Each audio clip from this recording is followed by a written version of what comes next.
I totally knew it. I totally knew I should have watched Downton Abbey instead of Ad Astra. No, I really had second thoughts about this movie. I knew it. I should have watched Downton Abbey instead. Oh my God, man. And I'm not even a big Downton Abbey fan, but I probably should have watched that instead. Oh, wow. But, you know, we've had a conversation, and you know what? I have a feeling that each of us is going to be on either side of that rating. That we're going to have to agree to disagree on this one? Agree to disagree.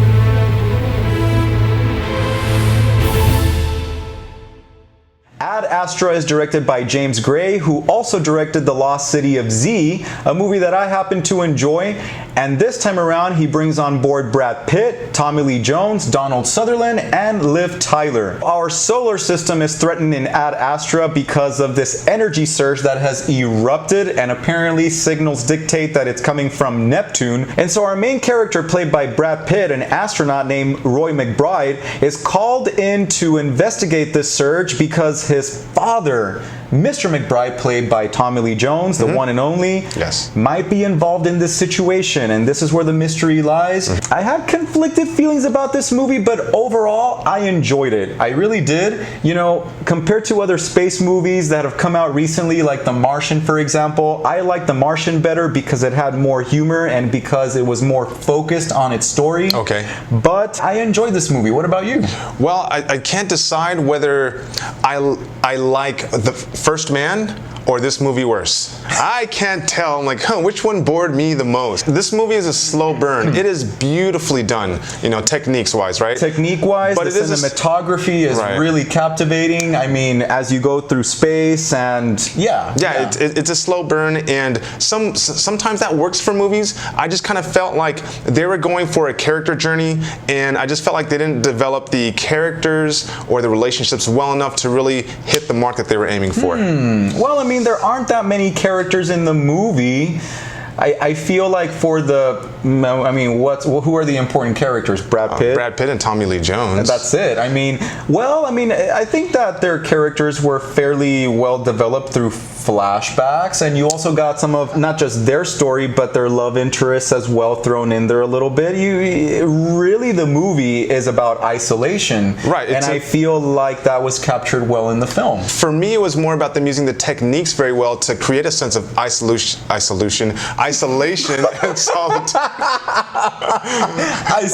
Okay. I have the solution. We're not going to cut this, okay? We're going to keep rolling, okay? Okay. And so to create a good sense of isolation and solitude, right? Right. But the climax has a lot to do with the relationship between father and son, and I felt like it lacked a little bit of punch because they didn't do a good job, in my estimation, of developing that conflict? That relationship and conflict, you know? Okay. This is really a character movie. It's not a science fiction movie, although I guess you could categorize it minorly as science fiction. But this is not an alien movie. This is not like a space exploration It's not like Interstellar, movie. not Interstellar. You know, it's not a time travel movie. This is really a character movie, and it really centers around Brad Pitt's journey to come to terms with his relationship with his father. And also with his love interest.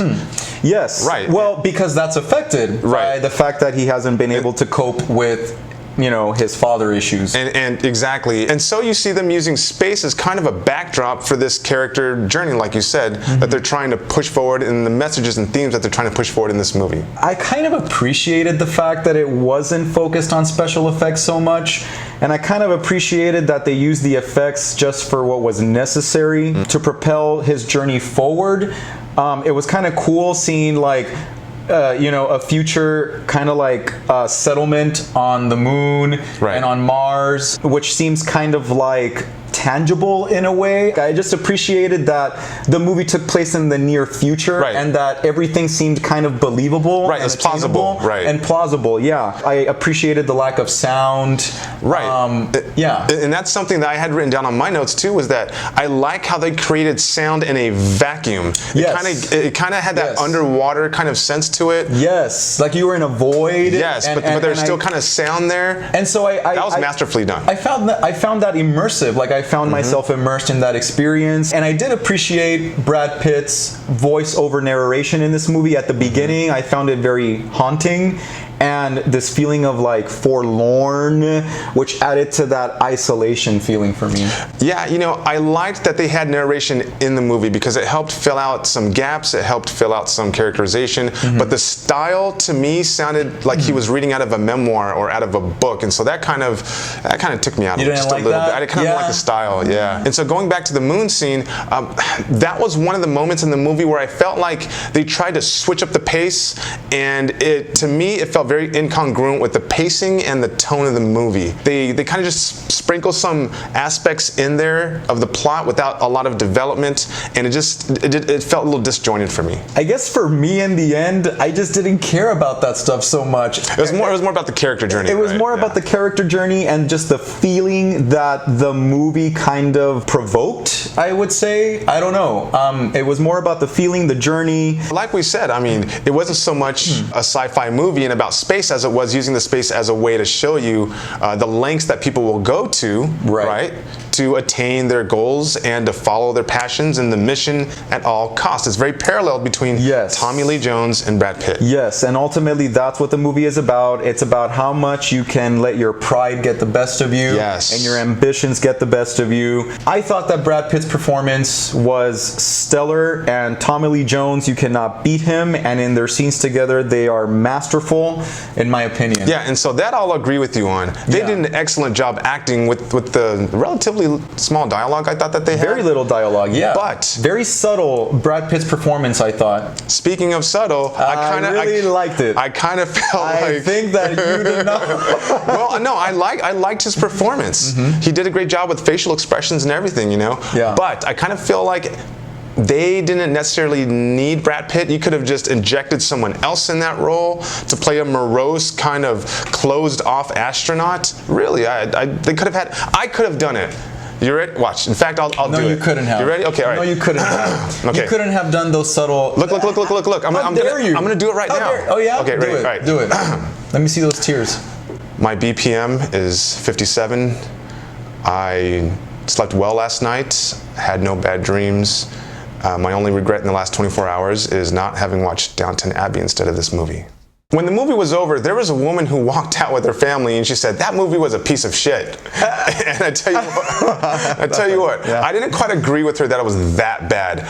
But I kind of agree that it was underwhelming for me. And so for that, I'm going to give this movie, surprisingly, or maybe not, 3 reels out of 5. Wow. 3 reels out of 5. Wow. Well, I mean, it didn't do it for me. Sorry. I can see that. Good message, good visuals, good acting. You would think that's, you know, makes for at least 4 stars. But again, too slow for burn, not enough character development, and wasted the sci-fi aspect, if you ask me. That's fair enough. That's fair enough. I felt immersed by the movie. I really was captivated by the movie. I was captivated by the story, the journey. I really appreciated the message. So for me, this is a solid 4 reel movie. Okay, I figured you'd give it 4. Yeah, so. I mean, it's definitely could use some improvements. It has its flaws, but I would recommend to see this in the theater and skip it at home, because really to appreciate such a good point. Yeah, the visuals fully, I think, deserves to be watched in the theater. Well, that does it for our real take on Ad Astra.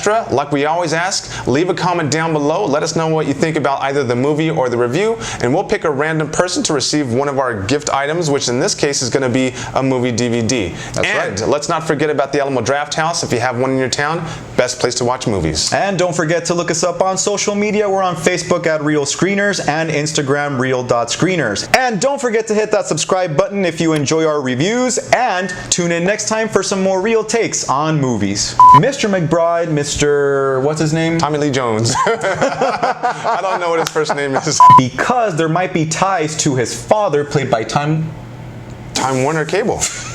And so our main character, Roy McBride, played by Brad Pitt, is called into action. And so our main character, an astronaut named Mariah McTaggart. Moira. And so our main character Hairball. And so